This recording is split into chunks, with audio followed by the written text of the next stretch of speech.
Joining me live is Richard McGregor, Senior Fellow for East Asia at the Lowy Institute. Thanks very much for your time.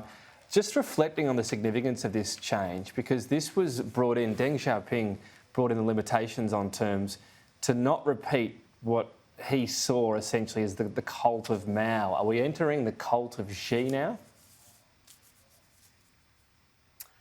Well, the cult of Xi is very different, I think, from the cult of Mao. There's no doubt there is a cult of Xi, but for one thing, China is much richer, much more powerful, a much bigger military with global interests. Mao wasn't like that. Mao's China wasn't like that. I think also Xi is quite different from Mao. Mao had a kind of anarchic streak. You know, he destabilised the Communist Party, whereas Xi's done exactly the opposite. He has made the party itself much more powerful, so it's a much more challenging instrument of power, both at home and abroad. So there's similarities, but I don't overdo them personally. Okay, fair enough.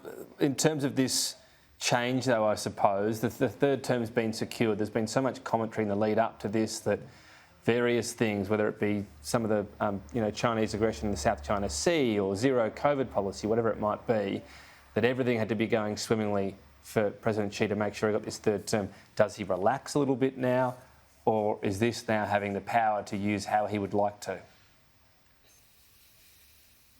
Much more the latter. No relaxing. All the messages are exactly the opposite out of this party congress.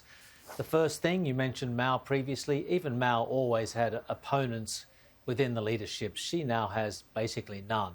The top leadership inner sanctum, the Politburo Standing Committee, which was just shown in your report, they are all Xi loyalists now. He's made no gesture to any other rival groupings, factional views and the like. Everybody's got to be on board with his program.